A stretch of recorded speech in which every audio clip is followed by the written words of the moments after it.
wanu wangu somo. Tutapata andiko katika kitabu cha Luka 2. Kuzaliwa kwa Yesu. Inasema, siku zile tangazo rasmi lilitolewa na Kaisari Augusto, wataka watu wote nchini kote wahesabiwe. Sensa hiyo ilikuwa mara ya kwanza wakati Kornelio alikuwa mkuu wa mkoa wa Syria. Basi wote waliohusika walikwenda kuhesabiwa, kila mtu kwa mji wake. Yosefu pia alifanya safari kutoka mjini Nazareti mkaoni Galilaya. Siku yake ya kujifungua ikawadia. Akajifungua mtoto wake wa kwanza wa kiume, akamvika nguo za kitoto, akamlaza horini kwa sababu hawakupata nafasi katika nyumba ya wageni. Katika sehemu hizo kuna walikuwekwa wachungaji wakikesha usiku kulinda mafugo yao. Malaika wa Bwana akawatokezea ghafla, na utukufu wa Bwana akawaangazia pande zote. Wakaogopa sana. Malaika akawaambia, msiogope, nimewaleteeni habari njema ya furaha kubwa itakayowapata watu wote. Kwa maana leo hii katika mji amevikwa nguo za kitoto, amelazwa horini. Mara kundi kubwa la jeshi la mbinguni likajiunga na huyo malaika, wakamsifu Mungu wakisema, utukufu kwa Mungu juu mbinguni, na amani duniani kwa watu anaowafadhili. Baada ya hayo malaika kuondoka na kurudi mbinguni, wachungaji wakaambiana, twendeni moja kwa moja mpaka Bethlehemu, tukaliona tukio hili Bwana alilotujulisha. Basi wakaenda mbio, wakamkuta Maria na Yosefu na yule mtoto mchanga amelazwa horini. Hao wachungaji walipomwona mtoto huyo, wakawajulisha wote habari waliokuwa wamesikia juu yake. Wote waliosikia hayo walishangaa juu ya habari walizoambiwa na wachungaji. Lakini Maria aliyawekana kuyatafakari mambo haya yote moyoni mwake. Wale wachungaji walirudi makwao, huku wakimtukuza na kumsifu Mungu kwa yote waliokuwa wamesikia na kuyaona, na yalikuwa kama walivyokuwa wameambiwa. Mtoto apewa jina. Siku 4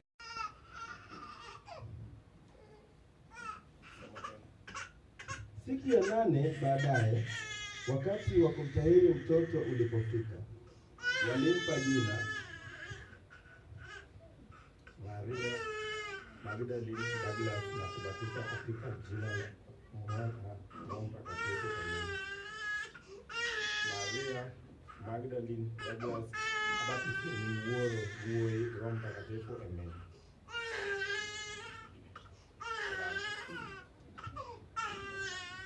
Baba, tunasema ni asante Mungu kwa sababu tushaona yale yote ulikuwa umetenda Jehova. Mtoto huu Maria Magdalene Douglas Jehova tumeweka kwa mkono wako Jehova, kwa sababu tunajua wewe ndio Mungu unastahili Jehova. Tumemleta mbele yako Jehova, akikuwa Jehova, kukua katika neno lako Jehova. Baba, shetani na mpango yake mabaya Jehova tunazikemea katika jina la Yesu. Ushindi wako uonekane Jehova, muonekanie Jehova hata mama yake mali iliko Baba, wazazi wake Jehova tumekabidhi kwa mkono wako Baba. Ukitenda Baba tutazidi kuinua jina lako katika jina la Yesu nimeomba nikiamini. Kutakaswa kama walivyotakiwa na sheria. Wazazi wao walimchukua mtoto, wakaenda naye Yerusalemu ili wamweke mbele ya Bwana. Katika sheria ya Bwana imeandikwa, kila mzaliwa kuwa katika sheria ya Bwana. Wakati huo huo, Yerusalemu kulikuwa na mtu mmoja mwema na mcha Mungu, jina lake Simeoni. Yeye alikuwa akitazamia kwa hamu ukombozi wa Israeli. Roho Mtakatifu alikuwa pamoja naye. Roho Mtakatifu alikuwa amemhakikishia kwamba hata kufa kabla ya kumwona Kristo wa Bwana. Basi akiongozwa na Roho Mtakatifu, Simeoni aliingia hekaluni. Na wazazi wa Yesu walipomleta hekaluni mtoto wao ili wamfanyie kama ilivyotakiwa na sheria, Simeoni alimpokea mtoto mikononi mwake, huku akimtukuza Mungu akisema, Alfa na Omega, Mungu aliye hai, mtetezi wetu, ngao yetu, Mungu wetu. Baba, tunasema ni asante, asante, asante. Neema na upendo Jehova, tumeona mkono wako Mungu wetu. Miezi 9 Jehova, tumeona utukufu wako. Mtoto ameletwa katika hekalu mbele yako. Leo mlete mtoto mbele yako Jehova, tukikabidhi wewe, kwa kuwa wewe ndio Baba. Mtoto huyu weka mkononi mwako Jehova, uwe mlinzi Jehova, uwe mtetezi. Yale yote Jehova ambapo mtoto wetu apitia Jehova, umshike mkono wakati anakuwa Jehova, uwe mtetezi wake. Tunajua Jehova, ulimwengu huu kuna vita ambao sisi binadamu hatuwezi kupiga, kwa kuwa umesema ya kwamba mnapiga vita na viumbe ambao hatujaoni kwa macho. Ndipo tunasema kwa vita vyote Jehova, mtoto weka mkononi mwako, uwe mlinzi wake, mtetee Jehova wakati anakuwa Jehova, akijua ya kwamba wewe ndiye Mungu mtetezi. Ukifanya hivyo utasema asante. Leo hii mama amepiga magoti, msimamizi amepiga magoti, na wakabidhi wote Jehova, uwe mwalimu wao wakati wanalea mtoto awe analelewa kwa njia nzuri ya kutukuza.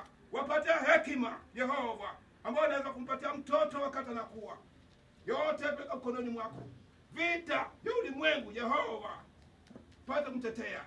Naomba machache pitana kwa mpendwa Yesu Kristo mkombozi wetu. Amen.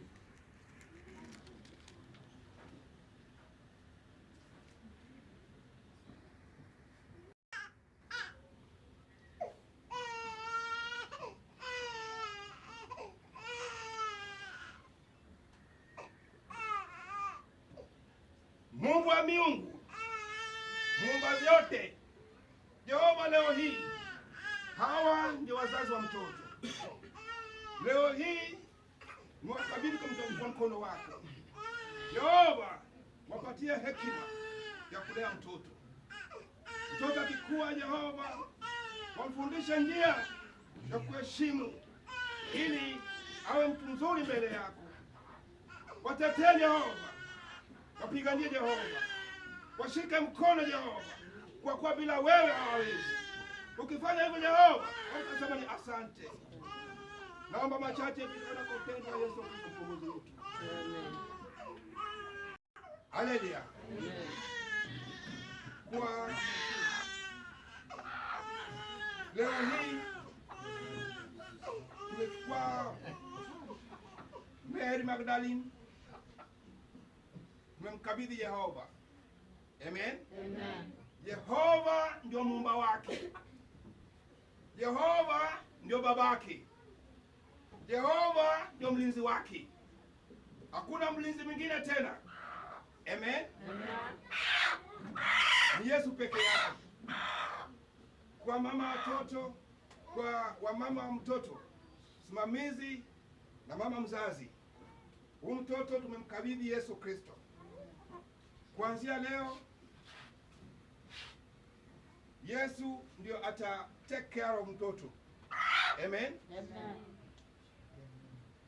Mama mtoto, mzazi, mtoto akiwa mgonjwa, tafuta msimamizi. Amen. Amen.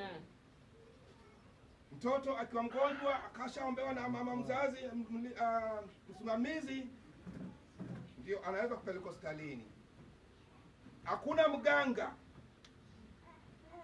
ambao huyu mtoto kapelekwa kwake kutafuta usaidizi. Amen. Amen. Hakuna kitu chochote ambacho atafungiwa mtoto ati hiyo ndio itamtetea. Mtetezi ni Yesu Kristo. Amen. Amen.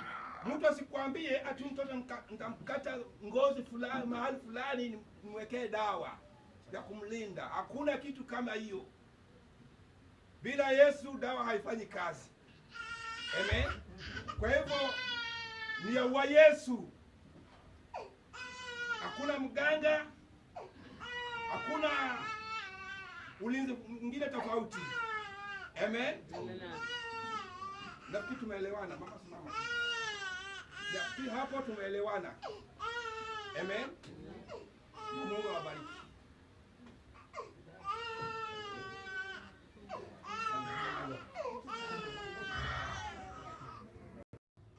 atakapoachishwa kunyonya, nitampeleka ili awekwe mbele ya Mwenyezi Mungu, abaki huko daima. Elikana mumewe akamjibu, fanya unaloona linafaa. Ngojea hadi utakapomwachisha mtoto kunyonya. Mwenyezi Mungu aifanye nadhiri yako kuwa kweli. Basi Hana alibaki nyumbani, akaendelea kumlea mtoto wake hadi alipomwachisha kunyonya. Alipomwachisha kunyonya, alimpeleka pamoja na fahali wa miaka 3, gunia la unga na kariba cha divai. Hana alimuingiza mtoto kwenye nyumba ya Mwenyezi Mungu huko Shilo, naye mtoto alikuwa mdogo tu. Walipokwisha mchinja yule fahali, walimpeleka mtoto kwa kuhani Eli. Hana akamwambia, Bwana wangu, kama iishivyo roho yako, bwana wangu, mimi ndimi yule mwanamke aliyekuwa anasimama mbele yako akimwomba Mwenyezi Mungu. Nilimwomba anipe mtoto huyu, na yeye alinipa kile nilichomwomba. Kwa sababu hiyo mimi ninampa Mwenyezi Mungu mtoto huyu, wakati wote atakapokuwa hai. Ametolewa kwa Mwenyezi Mungu. Halafu wakamwabudu Mwenyezi Mungu hapo.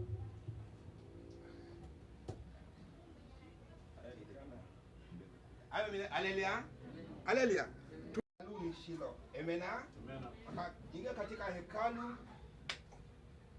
akaongea na Mungu wake. Amen. Na wakati huo Eli kuhani alikuwa pale. Amena. Amekaa mahali, anaona vile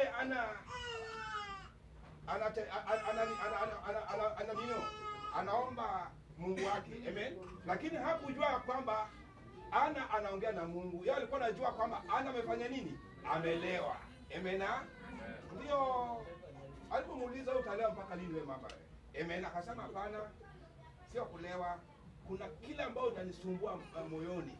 Ile kitu ambao tulisema hapo tukifungua Sabato. Amen. Alikuwa na tatizo lake yeye. Alipoingia katika hekaluni, kuna kitu kilikuwa kinamsumbua moyoni, ambaye alikuwa hawezi kulala. Vile vile tuliongea hapa asubuhi. Kama kuna jambo inaweza kuingia inaweza kusumbua mpaka hata ukipika sima na nyama ama kuku ambayo imekarangwa ama imechomwa, amen, hawezi kula kwa sababu ile kitu ambayo inakunyang'anya nini? Amani. Sasa Ana pia alikuwa hivyo. Sasa baada ya hiyo walimaliza mkutano, wakaenda nyumbani. Baada ya muda fulani, Yehova anakumbuka watu wake. Amena. Yehova ambaye anasikia maombi. Amena. Alimfanyia vile alikuwa anataka. Baada ya hiyo, baada ya Mungu kumpa, amena, kuna siku aliamua sasa afanye nini? Vile vile aliahidi ya kwamba Mungu ukinipa na mimi nitakupa. Amena. Ilikuwa naitimize ahadi yake. Sasa ilifika wakati ambao sasa hiyo afanye nini? Apeleke mtoto. Na alipopeleka mtoto, hakuenda mkono mtupu. Amena. Kuna vile alijibeba. Amen. Akampa Mungu mtoto ambaye aliahidi, na kuna yale yote pia ambayo alijibeba nayo pia alifanya nini? Alipeleka.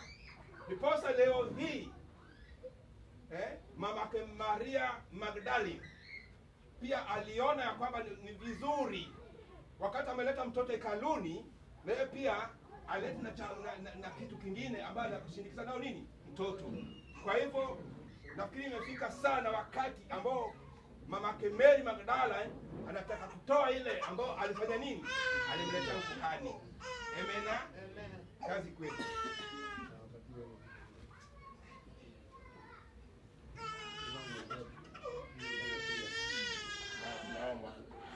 Baba, nasema ni asante Mungu, watu wako Jehova wamekuja na malimani Jehova.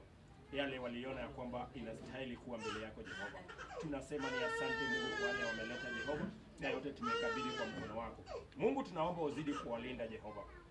Linda mpaka mtoto mali yenye mtoto Jehova, mali popote yenye watoka wakienda Jehova, kuwa nao Jehova. Ulinzi uwe wako Jehova. Uwaonekania Jehova. Mungu, hata watu wako Jehova, mali yenye wako Jehova, watu wako wote Jehova tumekabidhi kwa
asifiwe tena. Amina. Tunataka na mrejesha Mungu shukrani mwalimu na wazazi wangu.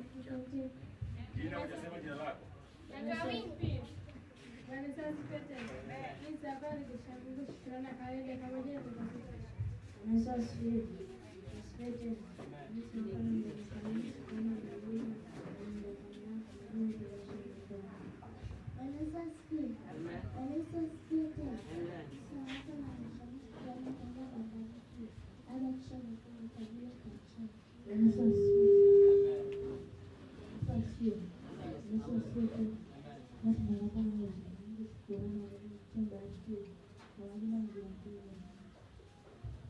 Bwana Yesu asifiwe. Bwana Yesu asifiwe tena. Nikisimama hapa na mshukuru Mungu amenilinda kalinda na mimi yote kama jina na taarifa. Bwana Yesu asifiwe. Asifiwe tena. Nikisimama hapa na mrejesha Mungu shukrani amenilinda na mimi tena kama chiche mbelekea naitwa Masau. Bwana Yesu asifiwe. Asifiwe tena. Kwa jina naitwa Beatrice Sakina Mfungo na mlinda kalinda mimi yote. Bwana Yesu asifiwe.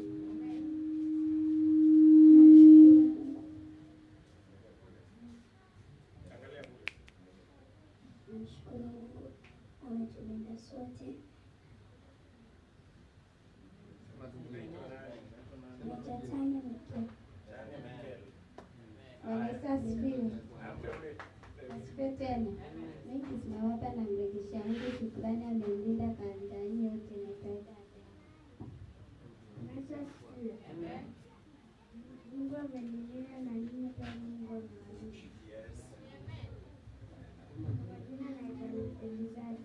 Amen.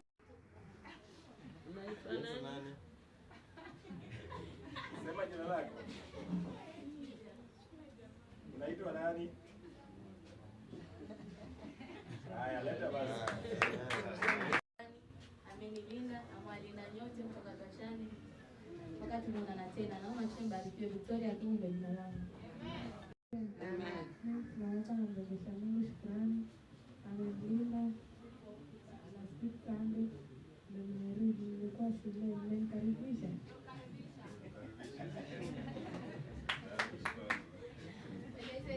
Amen.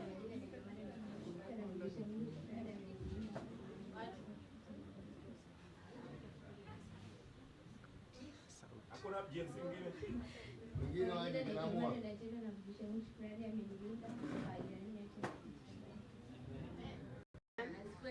Amen. Namrudisha Mungu shukrani amenilinda na nani pia amemlinda mtoto wangu na magonjwa amemfusha nayo ajajenjeka toka habari hapa ama shibarikiwe. Amen.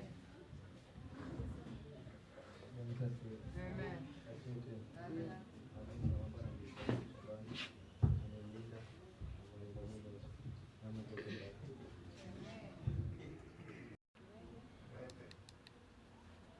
Mama nasalimia kanisa. Bwana Yesu asifiwe. Amen. Asifiwe Yesu. Amen.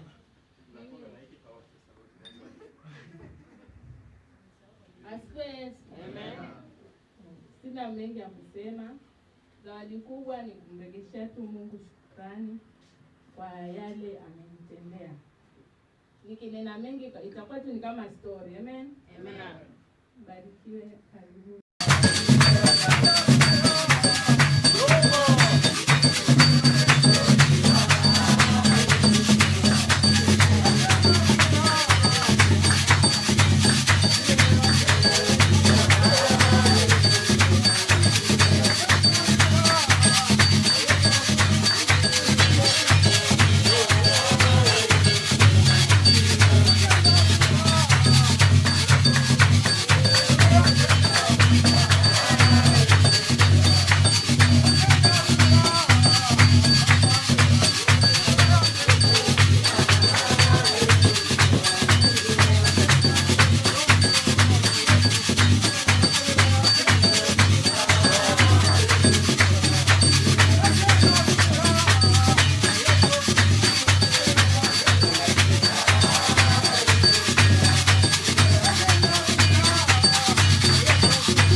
Mwenyezi Mungu fulani kwa uwezo wake Mungu.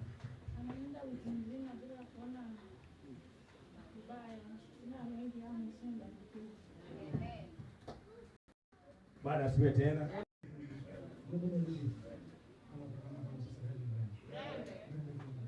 Namna dogi ni kama sirani mbaya.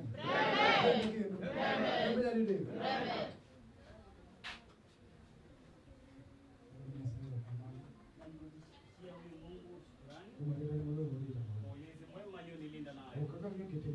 Ukiangalia katika maisha yangu, mimi si mwema. Mimi si mwema kushinda waliotuacha. Ukiangalia katika taarifa, unaopata watoto kutoka nyakati, watoto wa shule wamekufa. Bwana sifiwe. Amen. Wewe Mungu amekupatia uhai. Umevaa kofia yako. Umevaa kupiga umevaa kanzu. Kama wenzio. Lakini watoto wale walieko katika jeneza inayofanana. Bwana sifiwe. Kama ni ngumu na hawezi hata kumtetemeka. Wamewekwa katika sanduku ambayo ni sawa. Na wewe Mungu amekufanyia neema. Na akakufanyia neema dada yangu. Ukafika majira haya. Ukijiangalia katika maisha yako. Wewe si mwema wala kitu kizuri ambayo lakini ukapatiwa nafasi ya shukrani. Hiyo kitu inaniongea na nafsi yangu. Ili nikaweze kumrudishia Mungu shukrani. Amen. Sina kikuu zaidi ya shukrani. Kwa sababu ya uhai alionipa. Lakini inanipasa nimrudishie shukrani. Bwana sifiwe. Amen. Bwana sifiwe. Amen. Bwana sifiwe. Haleluya. Namdogi Bwana. Panua mdomo unene. Bwana sifiwe. Amen. Asifiwe kabisa. Amen. Kuyo kiru mokoso. Haleluya. Haleluya. Haleluya. Kuyo asitwa nikoso. Haleluya. Nano. Haleluya. Kuyo pinyoru nikoso. Haleluya. Nano. Haleluya. Haleluya. Mama nyinga maito mjinga. Jina yake ni yale.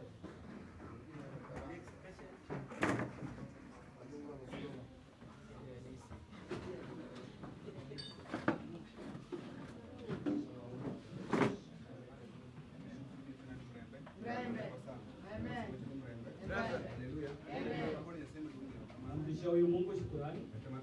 Mwenyezi mwema aliyonilinda nayo. Bila malipo yoyote. Mimi si mwema kushinda waliokuaga. Ama waliojipata katika ajali.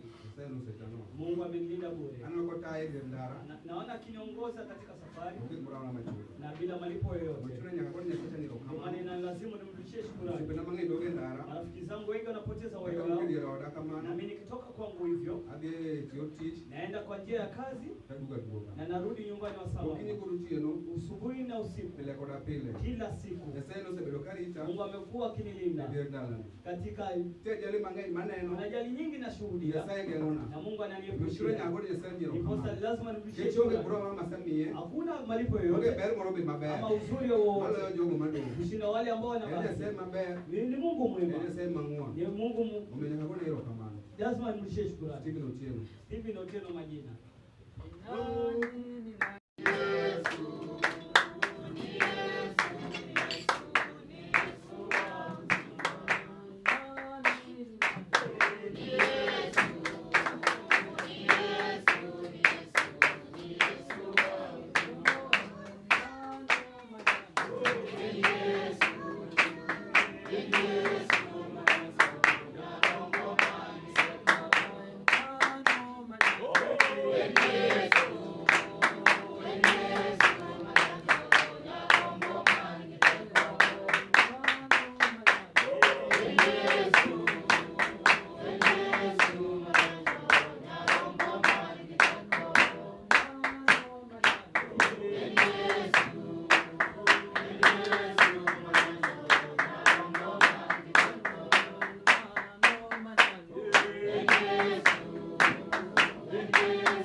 niongee sana. Bwana Yesu asifiwe. Amen. So hizo nyimbo nimezipanga, wache iwe hivyo. Amen. Amen. Mwanzo nashukuru Mungu kwa hii nafasi, kwa sababu juzi nilipata ripoti, kuna mtoto alizaliwa pakaingia chuki katikati ya wazazi. Bwana Yesu asifiwe. Huyo mtoto akauliwa. Amen. Mimi nashukuru Mungu sikufanyiwa hivyo. Sasa niko mzima. Bwana Yesu asifiwe. Bali huko pia shukuru Mwenyezi Mungu. Amen. Kichotokea kwa mwingine, shukuru Mungu haijakupata. Bwana Yesu asifiwe. Amen. Kwa mkia leo nilipata ufunuo. Amen. Na hiyo ufunuo si rahisi vile. Bwana Yesu asifiwe. Lakini kwa hekima ya Mungu, amen, nimepata kujua ufunuo na maisha yangu. Bwana Yesu asifiwe. Sababu ukiangalia kitambo wakati wa shule, amen, nilikuwa nafanya deliverance. Bwana Yesu asifiwe. Na katika hiyo ufunuo nilikuwa tuko katika hekalu tunatukuza Mungu. Roho ya Mungu ikanisongeza mbele. Bwana Yesu asifiwe. Ikaniambia kuna mambo ukiacha, amen, tunapokuwa unafanya kitambo utarejeshewa. Bwana Yesu asifiwe. Amen. Nani anajua kanzu ya red? Bwana nasikia kanzu ya red bwana chini ya kemea na pepo. Amen. Ndio akodi kile najua tumekaa hapa kucheza. Bwana Yesu asifiwe. Kando ya hayo, amen, Mungu ameniwezesha na amekuwezesha wewe ambao umefika mahali hapo kwa salama. Amen. So kama tuko mahali hapa, tushike ndio ya Mungu anataka. Amen. Binadamu asibabaishe. Amen. Bwana Yesu asifiwe. Unajua amen, kuna mwenzako sasa anatamani aiseme. Bwana Yesu asifiwe. Wewe usikae tu sababu tumekuja unyole. Amen. Tafuta kitu kumwambia Mungu. Bwana Yesu asifiwe. Amen. Na Mungu awabariki. Simama hapa na kumshukuru Mungu, shukrani. Bwana asifiwe. Amen. Bwana asifiwe tena. Amen. Simama hapa na kumshukuru Mungu, shukrani. Amenilinda. Naona mko na furaha. Mimi sina mengi ya kusema, kwa hiyo machache.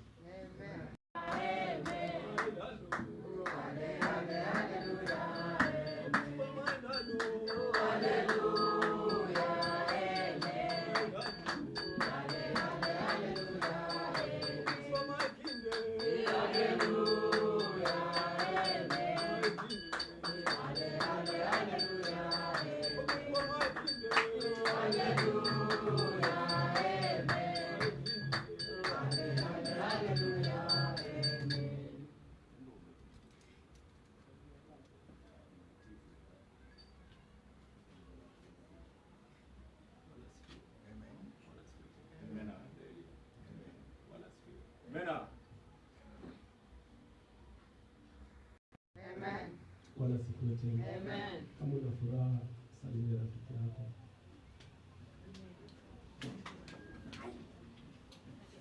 Mwambie Mungu anakupenda.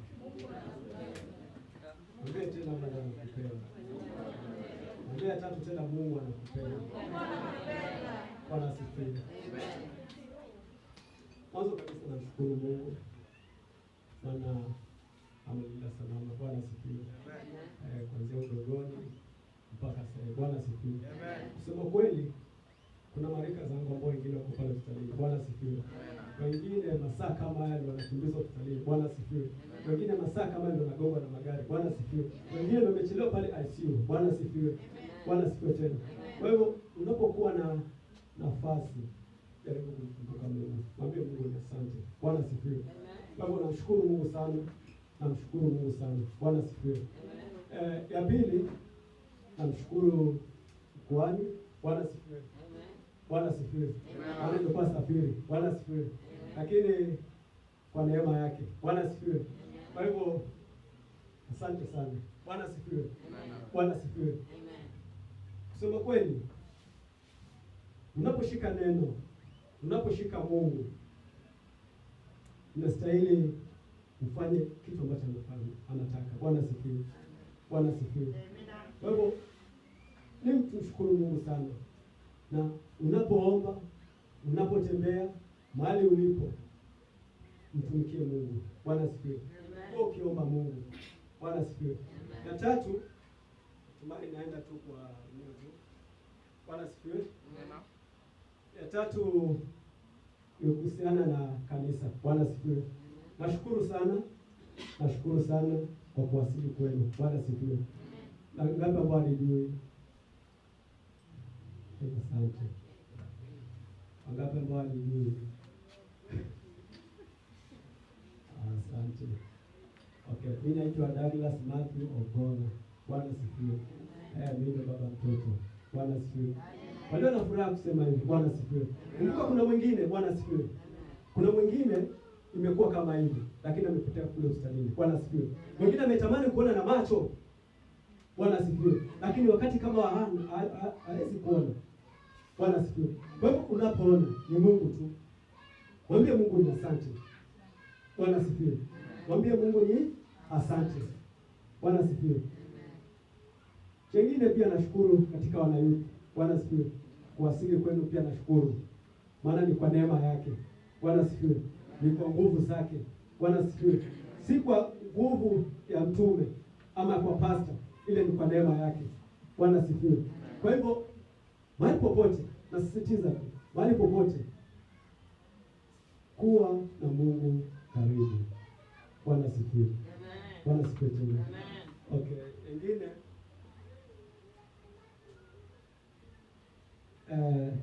natumai nimetembea na family, sijui kama naweza kuwatambua ama mpaka baadaye. Okay. Bwana asifiwe. Tapiana tu nafasi ataongea. Bwana asifiwe. Okay, kuna upande wa mama, kuna dadangu ambaye mimi namfuata. Bwana asifiwe. Kuna wa mwisho kabisa ama kichinda mimba. Bwana asifiwe. Ni yule ambaye amekuwa hapa. Bwana asifiwe. Yule ambaye amekuwa hapa anaitwa Edwin Matthews Ogongo. Unaweza simama. Huyo ndio kichinda mimba. Bwana asifiwe. Alafu baada hapo kuna mwingine anaitwa Lawrence. Mama tu. Yeye. Bwana asifiwe.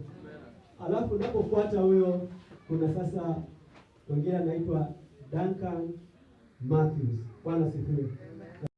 Lakini tumefika. Bwana Yesu asifiwe. Lakini kwa ajili ya heshima nzuri, ni vizuri mtuone sote. Seti moja simame kule. Si ndio?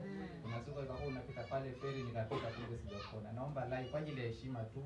Lawi kuja hapa. Kuna kitu nataka tumtambulishe kanisa hili. Lawi njoo. Lawi na Hedwin pia njoo.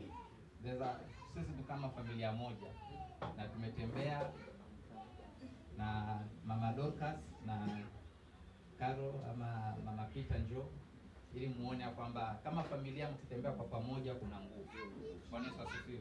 Familia nyingi Mombasa hii tuna watu wametenganyika, mwingine yuko kule, mwingine yuko huku, lakini nataka muangalie hii kisa ambapo tumetembea kutoka Ukunda. Ati nisimame sasa. Tukianza na Douglas akisimama hapo. Huyo ndio maana Rotisa yupo, huyo ndio dada yetu mkubwa. Alafu anapatiwa na Caroline ambaye anapata Alice. Alafu Douglas yuko nyuma ya Caro.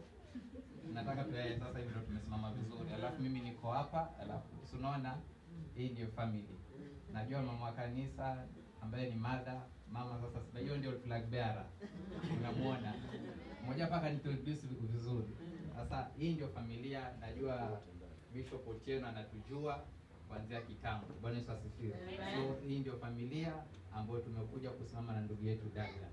Ndio hivi unavyoona ndio tunafuatana mpaka kitinda mimba wa mwisho.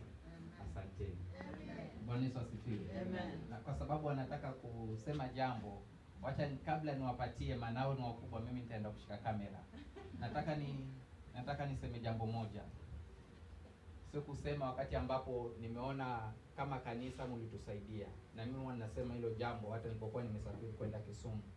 Wakati ambapo baba mzazi alipolala, naona kanisa PTS mlikuwa mstari wa mbele kutusaidia. Kwa moyo huo Mungu awabariki. Mimi sitasahau licha kwamba na shiriki dhehebu nyingine tofauti. Lakini hapo nyuma nilipokuwa na shiriki PTS, Bishop Otieno alikuwa akisimama kuhubiri, alikuwa anasema neno limepanda bei. Na hata ninapokuwa paka sasa niko kwa ujana wangu, huwa ina ring katika kichwa changu, mbona huwa mtume Bishop anasema kwamba neno limepanda bei. So wakati leo nilipokuwa ninakuja Bangladesh, nikakuwa nina hiyo ring hiyo sauti yake, nasikia kama inanena ndani yangu ya kwamba neno limepanda bei. Kwa sababu gani? Wewe umetoka Ukunda, kuna vile ambavyo umejitayarisha, si ndio? Ili ile neno kalipokee ni lazima ujitayarishe kisawasawa. Sasa usipojitayarisha kisawasawa, utaona kwamba mahubiri yanahubiriwa yataenda na upepo. Lakini wakati ambapo umejitayarisha kiroho, si kimwili, umejitayarisha kiroho, akisema kwamba neno limepanda bei, ni lazima wewe nao ugaramike kupata ile baraka. Usimwangalie yeye ni wa familia, usiangalie kwamba yeye ni wa nini, lakini ili nawe upokee lile neno ni lazima nawe ugaramike kulipata. Amen. Kwa maana akisema kwamba neno limepanda bei, sasa wewe pia ni lazima upande bei. Maana watu ambao ni matajiri, tajiri wanatembea kushikana mkono, si ndio? Lakini hakuna siku utapata tajiri na maskini wameshikana mkono. Siseme kwamba sisi ni maskini, lakini lile neno analolitoa, anasema kwamba neno limepanda bei katika PTS. Lazima sisi hata mienendo yetu iwe ni ya kupanda bei. Tuseme mienendo yetu iwe ni ya baraka. Mienendo yetu iwe ni ya kushikana mkono. Mienendo yetu ukiona ndugu yako yuko chini unamuinua. Hilo ndio inamaanisha kwangu neno limepanda bei. Kuja hapa Bangladesh mara yangu ya kwanza, nimejua kwamba nimegaramika, sio kuja eti nimevuyo na uteo.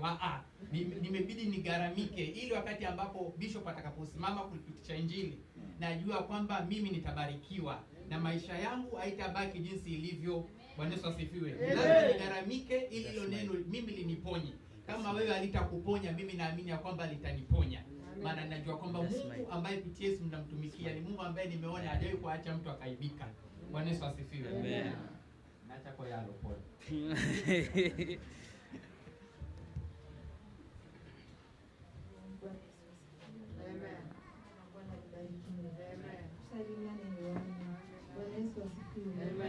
Asubuhi ya leo nimeokoka, Kristo ni Bwana na Mwokozi wa maisha yangu. Mimi natoka kule Ukunda, nashiriki Soul Harvest Ministries. Na nashukuru Mungu kwa kwangu katika nyumba ya Mungu, maana pia ni nyumba ya Mungu. Na sote tunamwabudu Mungu aliye hai. Bwana Yesu asifiwe. Na sura zingine hapa si geni kwangu, kuna wengine nawajua. Bishop Otieno hapa ni baba yetu. Bwana Yesu asifiwe. Ametulea jinsi ambavyo ndugu yangu ametangulia kusema, ametulea kimwili na hata kiroho. Bwana asifiwe. Unapotaka kujua baba wa kweli ni yule ambaye atakulea kiroho na pia kimwili. Bwana Yesu asifiwe. Yule ambaye anakupatia chakula cha kiroho lakini cha kimwili akushughulikii. Bwana Yesu asifiwe.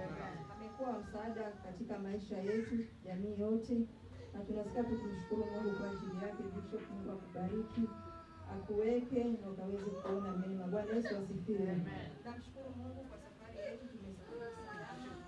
Mungu ametufikisha salama siku ya leo hadi hapa. Ni mara yangu ya kwanza, kwa hivyo nayo kila sababu ya kumshukuru Mungu, nikijua ya kwamba kwa kwetu mahali hapa sio bure. Mungu ametuleta hapa kila mmoja, Mungu akiwa na ajenda na maisha yetu. Bwana asifiwe. Usione ni bure ya kwamba tuko hapa. Kuna wengi wametamani siku kama ya leo, kuna wengi wamepatikana mahali tofauti na wangependa wewe katika nyumba ya Mungu, lakini kwa sababu ambazo hawangeweza kuepuka na imebidi wasipatikane mahali hapa. Bwana asifiwe.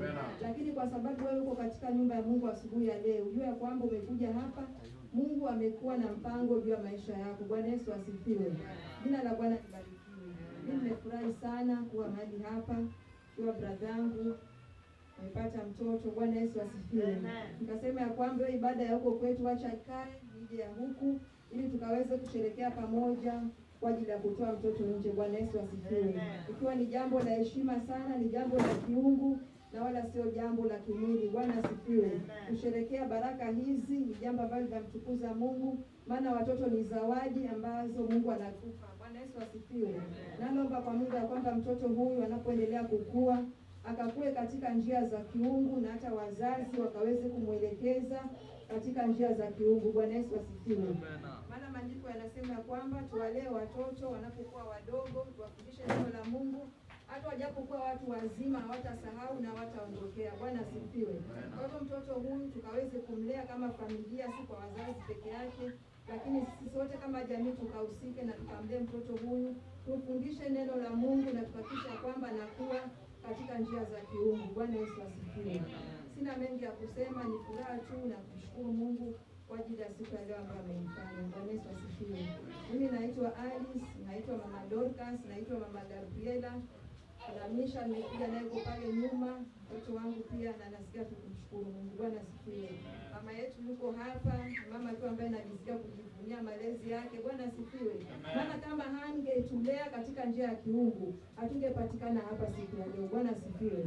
Kuna wengi wameshinda wazazi katika ulezi, hawasikii. Hawezi ukawapata maji kama hapa, lakini mimi namshukuru Mungu kwa heshima hii ambayo mama yetu ametulea tukiwa wadogo, tukiwa katika nyumba ya Mungu na neno la Mungu. Kwa hivyo namshukuru Mungu na tufanya tuwe jinsi tulivyo na kufika umbali huu. Bwana asifiwe. Kwa hivyo nataka niombe salamu nitakapofika Ukunda Solarvest, niwaambieje? Amen. Mungu awabariki. Amen. Asifiwe tena. Asubuhi ya leo nimeshukuru Mungu. Hapa ndio mara yangu ya kwanza kufika hapa. First time tulifika pale uwanjani. Sijawahi kanyaga hii kanisa. Ndio mara ya kwanza. Hapa siku ya leo namshukuru Mungu, sitaongea sana. Kwa majina ni Caroline. Asanteni. Amen. Bwana asifiwe. Amen. Bwana asifiwe tena. Amen. Mimi sitakuwa mrefu sana. Amen. Mimi nashukuru kufika hapa na kulingana vile mjomba wangu alivyosema kuwa kanisa la PTS siwezi sahau hata jukumu nilizozifanya katika upendo katika baada ya shemeji alipolala. Ile kitu nilifanya ni kitu ya ajabu sana. Japo kuna wengine wao wanatelekeza familia baada ya kitendo kama kile, lakini kivyo mimi ilikuwa tofauti. Hata nakumbuka mamangu mzazi baada ya kuwa alikuwa na katika yale matanga yale, kama baadhi ya wale watu wa Ukunda walikuwepo, alikuja kusema ule upendo ambao mlionyesha baada ya kuwa shemeji yangu mimi alilala ama mko hayo alipolala, nasema okay, hayo mambo ya Mungu, siku akilala hayo watu wapitie, msikose kuja hao ni baadhi ya maneno ya mama. Nakumbuka baba Kevin alikuwepo siku ile, ndio nakumbuka vizuri. So upendo wenu ni wa kupita kiasi na naomba muendelee hivyo hivyo. Ndio maeneo haya mimi mara ya pili, nimejua tu mara ya pili kwa sababu kuna wakati injinia wangu mmoja alikuwa mgonjwa, alikuwa maeneo ya Kindani. So kufika pale na kwa kumbe nilishawahi shukia hapa, lakini sikuwahi jua kwa PTS iko hapa vipi. So wakati nilikuja kumtembelea alikuwa nasikia vibaya. So mimi kwa majina naitwa Anton Juma Bita na niko na majina mengine naitwa Baba Tuni, Amiri, kama mzee wa Esther, mke wangu anaitwa Esther. Kwa hiyo majina yote ni yangu, ukiniita niko sawa. Nashiriki kanisa la Revival pale Ukunda karibu na uwanja wa Jimbo. Close tu na hii PTS ya pale Ukunda. Kwa hivyo mimi nawashukuru sana na Mungu aendelee kutubariki sote. Bwana sifiwe tena. Mwisho kabisa Bwana sifiwe. Sikui sana. Mwisho kabisa Bwana sifiwe. Basi.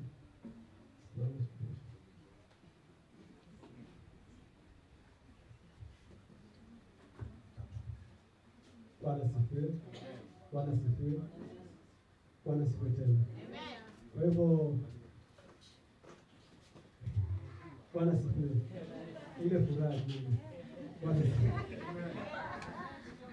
Bwana sifiwe. Kuna kitu nataka niseme. Bwana sifiwe. Bwana sifiwe.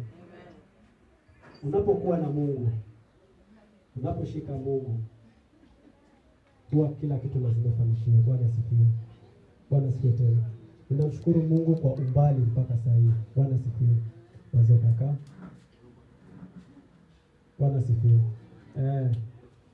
Unapokuwa na Mungu, unaposhika Mungu, kwetu ni Kisumu Kano. Bwana sifiwe.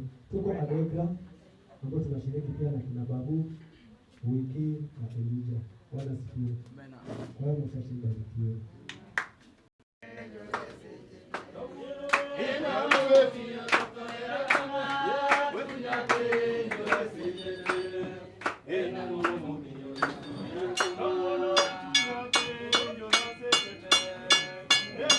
Amen.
mwangaza leo. Wako chengo leo tamani kuna hii siku sawa wakati kama hii tunaweza kuweza. Nasi nimeenda kaiona bure, shukrani na asante. Nazidi kumrushia Mungu shukrani na asante kwa ulinzi wake. Kwa sababu namfurahia huyu Mungu amenitendea. Huyu masi tuko nimekiti na yeye alipojifungua nimchukua nikakaa na yeye. Nikashukuru Mungu amemlinda na mtoto wake mpaka ametoka na mfundisha Mungu. Shukrani na asante. Haleluya. Haleluya. Kwa sababu ni mtoto wangu siwezi kumwacha, imebidi nikae naye mpaka dakika mwisho mpaka nimemleta kanisani. Haleluya. Haleluya.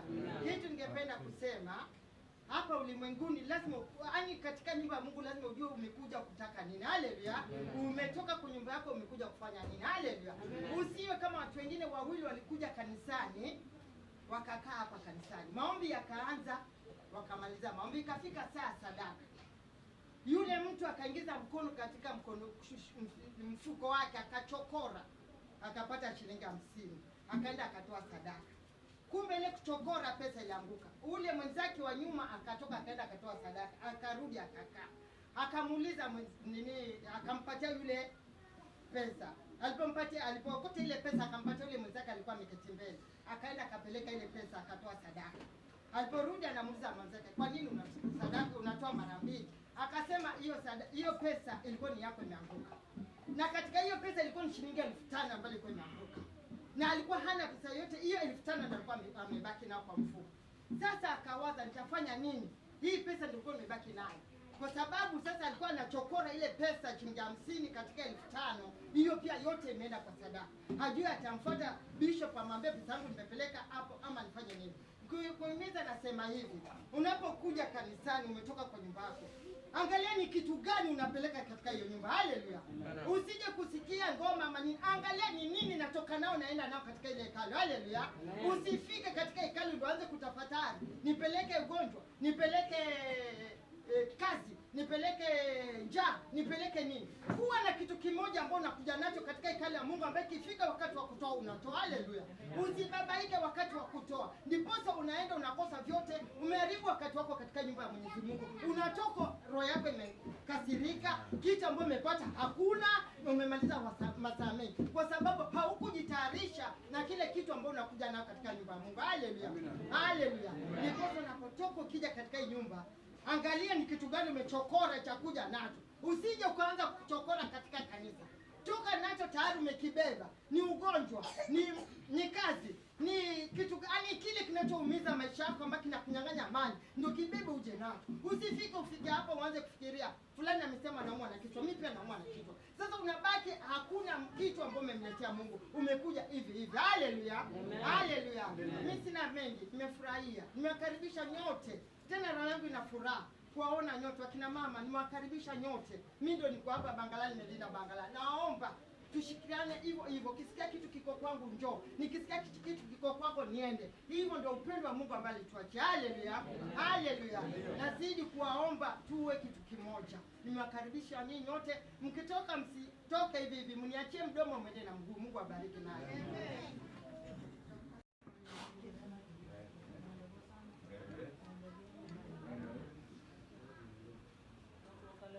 Amen.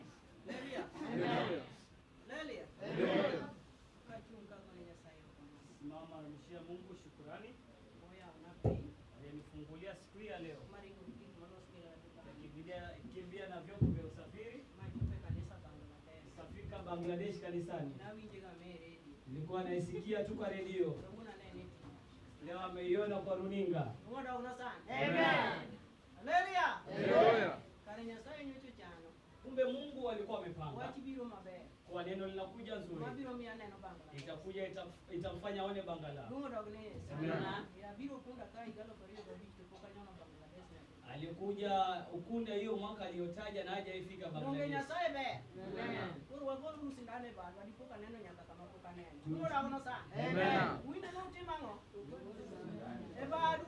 Toe shindano mikononi mwenu aone mahali hajaiona. Wapendi kutoa ushuhuda. Sababu huwa inaisha kwa nyimbo. Naona hiyo nyimbo ambayo watu wanaimba. Nikitega sikio. Huwa nasikia kama ushuhuda wangu ina nini? Ushuhuda wangu inaisha kwa nyimbo. Haleluya.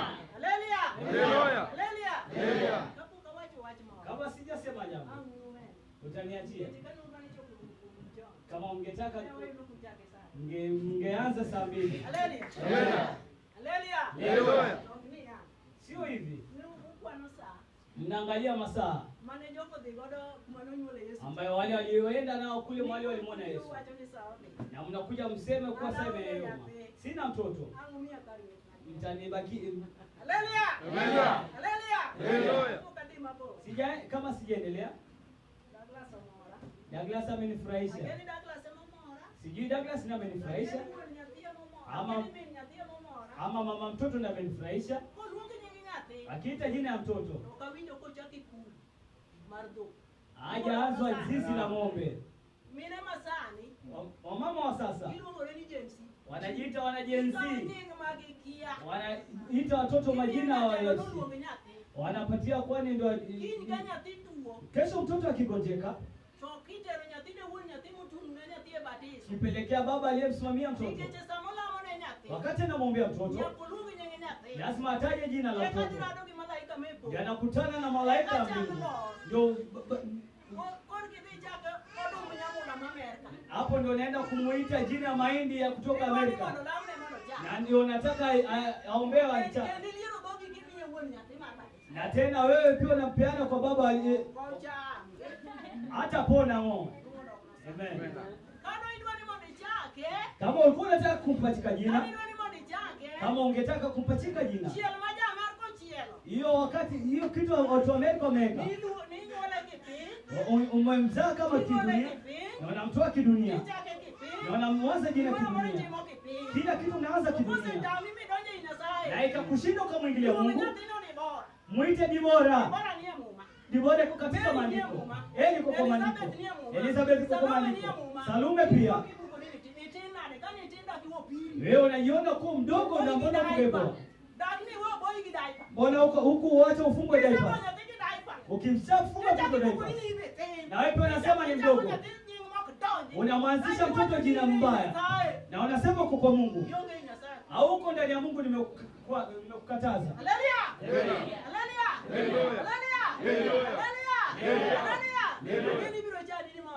Najua utajiuliza wao ametoka wapi? Ametoka kwa Mungu. Ametoka kwa Mungu. Tangia uzalio ushawahi umba mwanadamu? Je, ushaifinyanga udongo ukaumba mwanadamu? Nimetoka kwa Mungu. Huyu ndiye mimi. Haleluya. Sikusumbua. Sote ni wana wa Mungu. Leo nimeona nikiamka asubuhi ili amrudishie Mungu shukurani, ambaye ni askofu wetu. Naweza kupiga shukurani hadi nikanyage ukuta. Labda wewe unaweza simama kama mtu umeyapanga kuituke, lakini mimi naweza toa shukurani hadi nikanyage ukuta kulingana na kile ambacho amenifanyia, ambaye imefanya nimezidi. Naitwa nyanya wa mtu. Amen. Kama sio yeye na Mungu ambaye amenishikia hadi leo, anajua naye mtumikia, sasa hii singekuwa naitwa nyanya. Hiyo ni ushuhuda wa kwanza. Mtoto wake alikuwa anatoa na miezi 5 mimba inatoka, ikakataa kutoka, akaweka gari njiani na mafuta yake. Na mimi siwezi fanya hivyo kwa sababu niko mchoyo, siwezi fanya. Akapeleka hospitalini na akatolewa, na sasa hivi alipata mtoto na ya pili. Tukiama wanataka deposit. Na je, usipatia mtoto kanisa deposit? Hata mimi sijaitoa. Mzee wake alifanya kakaa kwa nyumba bila kudaiwa. Mara day ya 3. Omio kulunga ni chilie. Afanya hajaitwa kwamba mjane. Angekuwa mjane. Haleluya. Amomio kanyo makudu. Kwa sababu gani mbona mnashangaa? Haleluya. Kaja leo inetuo. Jaleo akiwa mgonjwa. Jaleo tuo. Jaleo mgonjwa. Ose kiaji makati ndio kama. Ashakuwa juu mtu yote. Yatelo nodi ya diamo. Mkuu alienda taratibu. Akatoa pesa yake. Makinyo utingo jaleo. Na kesho yake kampeleka hospitali. Posa unaona jaleo iko hospitali. Makati ndio chile mapenzi samuru. Akiona kama shetani anajaribu kunyenyekea. Hawajajua kwa sababu gani. Mungu ana sana. Amen. Mungu ndio Yesu. Amen. Gik makwano go. Haya yote amehesabu. Yenye Yenye imemshinda hata yeye mwenyewe hawezi kafanya. Hata okadwa pimo hii. Hawezi kapima wewe, anapima yeye mwenyewe. Ndio wewe kanya timo na. Imemshinda hawezi kumfanyia mwenzake. Hawezi kafanya. Kwa neno la Mungu anaomba. Omio neno ni kila nyathi. Posa akaona kila mwanadamu, Kila nyarombo na. kila mwanakondo wake Mano nyathine. ni mtoto wake. Makasido yudo. Yenye shida kimpata mpaka mkono wake ifike. Kupitia na kwa Mungu wake. Kupitia kwa Mungu, kupitia kwa na anasaidia mwanakondo wake. Ndiposa watu wakiregesha shukrani. Hapendi sana kumregesha shukrani. Hapendi sana kufanya shukrani. Mkuu bado hajasikia akifanya shukrani. Leo ndio amefanya. Ya 4. Alikuwa naomba msanda. Mtamsamehe. Alikuwa naomba msanda. Mwenye vita kutoka bara akapata kanisa PCS. Kanisa ya baba watu. Alitoka bara kama yeye muombaji. Kutoshana na chokora. Kutoshana na mwangazi. Sema hapo kaweka kwa oza. Hakuna aweza kumfanya kwa sababu Mungu ndiye amemtendeza. Amen. Yeye Mungu ndiye amemtendeza. Anasema anaogopa jela na jua. Hiyo vitu viwili. Na ukitaka ule Mungu yeye namba 1. Amen. Yaani Mungu anaonyesha kwamba na akili yake si mwanadamu kama sio Mungu. Amen. Kwa hiyo anasema ushuhuda wa Mungu. Weka kwa WhatsApp mpelekee. Amen. Ili aje muulize. Yeye akienda hata kwa polisi kwa sababu anasema ukweli. Alikuja kama chokorana na naomba. Si ati yeye alikuwa yeye alikuwa chokorana na tabia zake. Akifika hapa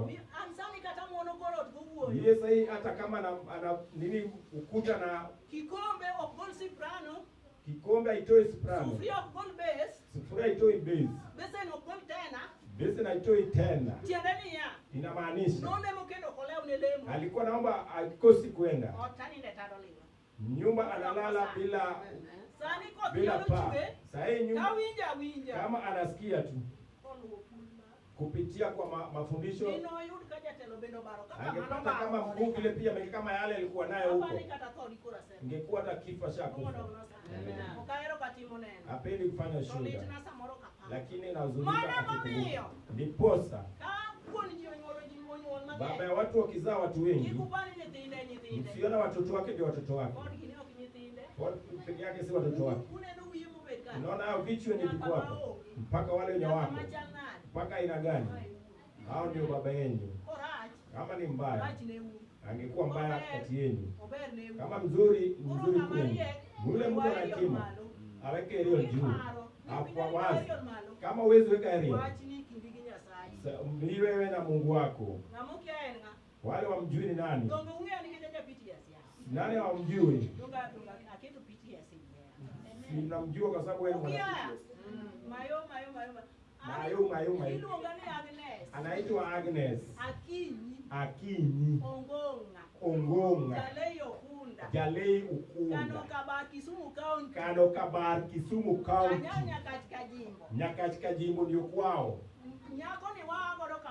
Huyu mwanamwali wanatoka naye mahali pamoja. Huyu madamu unajua ni mwanamwali. Na watu waliamka hapo wanaita mama. Anakuwa mama kama amekubali. Akikataa, najua mali anaongea. Amen. Wanatoka naye Kano. Kwake ukimtuma anaenda na mguu. Kwa Mungu hata kuwa anamuita Otii na miaka 18 kwa sababu akisimama hiyo ndio macho yake, hiyo ndio kichwa chake. Hakuna saa zile ataelekeza chini. Mungu hakumpa baby face. Kwa hivyo lazimishi, hata ukimuita Otia atakubali. Amen.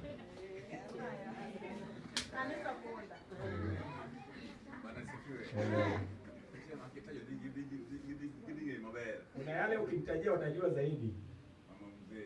Mama ake mzee. Yule mzee wa Ukunda mwalimu.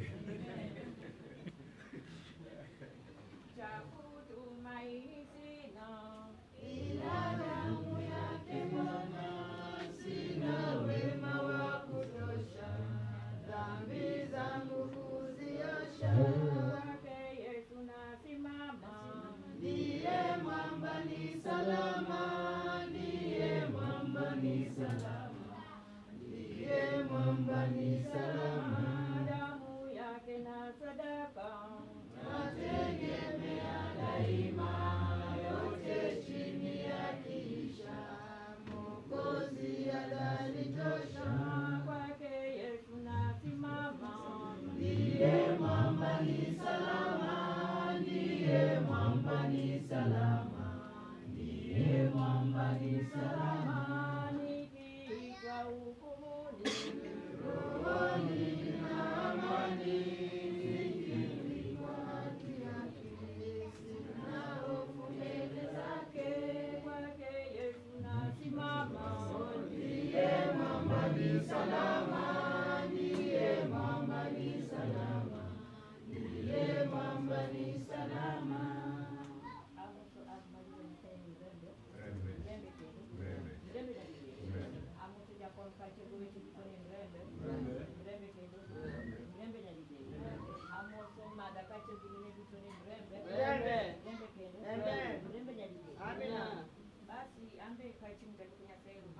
Yeye pia akisimama anamrejeshea Mungu shukrani. Okabikao usichimangenya pauni. Atachukua nafasi mwingi kwa hii kiwanja kulingana na nyakati. Ya kwanza anapitia kwa majina zake. Nani hamjui? Wakina nani wanamjua? Hao vijana wamesimama hapa, watoto wake. Yule amesimama wa mwisho, ndugu yake kitinda mimba kwao. Amina. Meacha kuwa hapo, akibadilisha pattern mwingine. Ukipenda Mungu, Mungu atakupenda. Hata ongea mengi, tunapewa nafasi asome Biblia kidogo. Yoebrania 11. Amina. Msomaji soma. Ibrania kamili 11.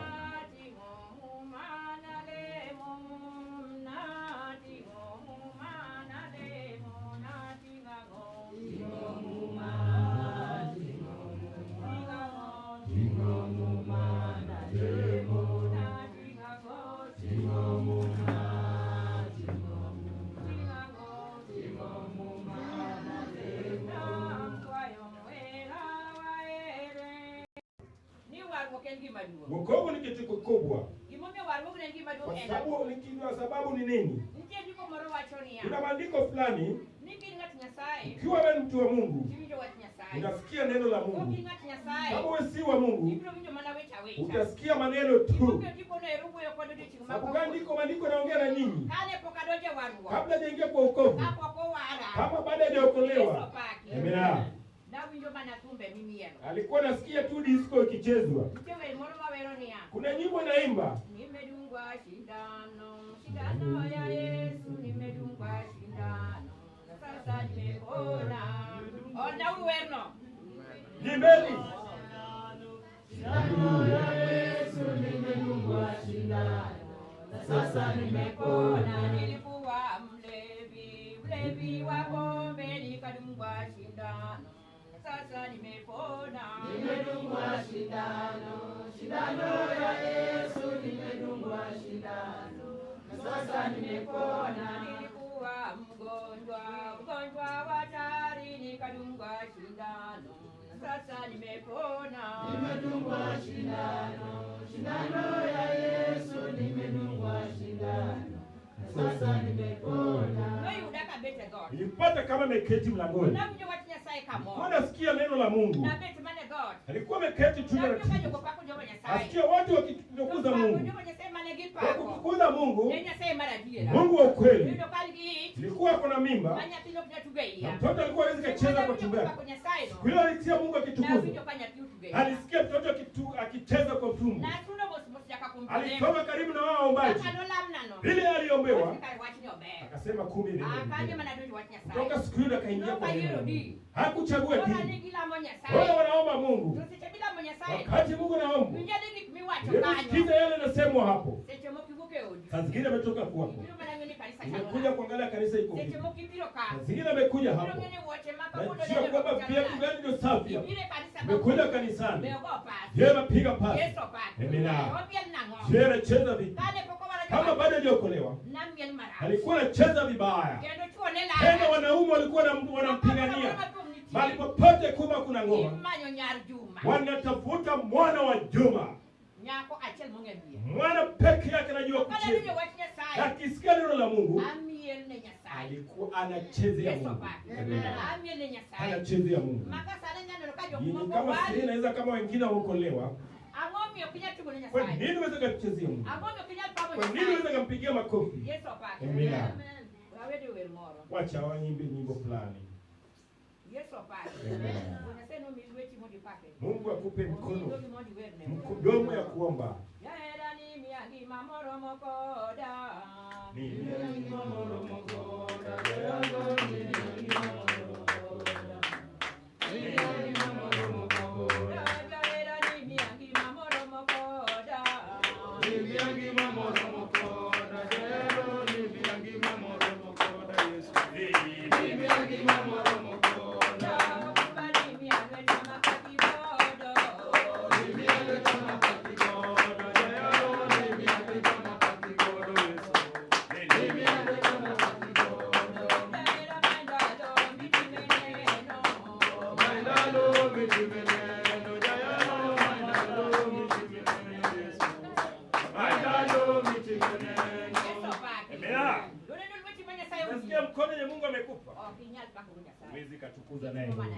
Unafanya tu.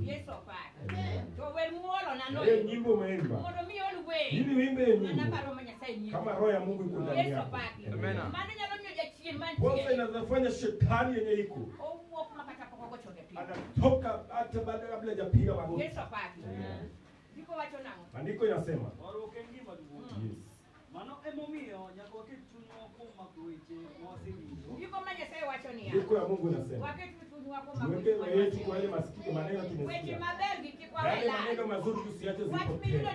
Neno ni kwamba usiache iende bure. Amina. Uwe iko vipi? Kumbuka watoto wake wamesimama hapa. Nakumbuka mahali ametoka nao. Kama si huko, ajui angekuwa wapi. Pata mzee akiwa Ukunda, maisha ni ngumu. Kuna Biblia sema mwanamke mzuri anatengeneza nyumba yake. Na mwanamke mbaya anavunja. Ananunua maragwe robo. Unajua robo vile iko? Kwa watoto 5. Na watoto wa dada yako 5. Hao ni wangapi wanajua hesabu? Maragwe robo unajua vile anafanya? Anachukua chupa ya soda anazidi kuvunja. Ili wae mengi. Anachukua roho iko kiu. Anaongeza. Anachukua kitunguu. Anamwaga. Inakuwa mengi. Na kama ni wewe una wewe wokovu, utaenda nipe watoto wangu watachika nipe, sioni kama imetosha. Alikuwa nakula vizuri kwa sababu neno la Mungu alikuwa neno la Mungu alipata akaona mengi. Kama wewe ni mwana wa Mungu, shika na mkono mwingine. Mama wangapi wako na bwana zao hapo ikaloni wabebe mkono. Kama uko na bwana nua mbebe nua mkono. Watu wana bwana. Hadi nyote ni wabishi. Amina. Mpaka mama Peter na Alice msichana wangu. Mngeni mkono juu. Amina. Hao wote ni mabinti wana bwana. Na bwana wanyokopo wakina ngapi wako na mabibi? Hapo ni kimano kumonja mimi asika wachi ni. Ainue mkono. Uoge kimono. Pia wana bwana. Hao kulala. Ulwa ulu. Ore mapengo mmoja mankoni. Sasa nauliza mama yako hapo. Wachi no ero aero kendo empagera. Anapenda zaidi tena inamjenga. Kwa sababu hakuna kitu kibaya kama mapenzi. Kama una mapeni ni mbaya zaidi. Je, bwana wako ashakupa 5,000? Ni mkono juu. 1,000. Je, umepewa 1,000? Unajua kwa hiyo picha imevaa nini? Hiyo picha imevaa nini? Amen. Ndiposa naomba wale wameoa na wale hawajaoa, simameni kwa neno la Mungu. Shikeni Mungu na mkono wa Mungu. Na nyinyi wanaume pia ni wanawake. Si wamama wote ni wako. Ni bibi yako. Najua ni bibi yako. Pesa yenye anataka. Si kuna wamama wa Bwana wengine. Akivaa kanzu ni mzuri. Tena ni mzuri zaidi.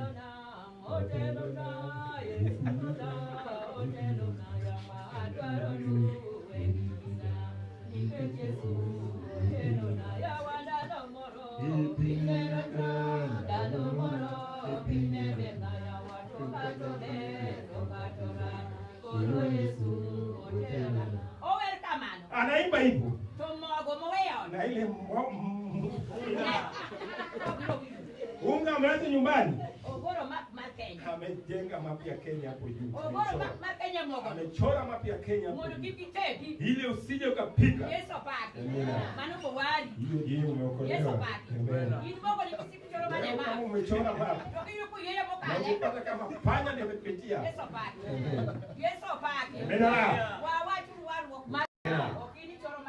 Si unachora mapya Kenya.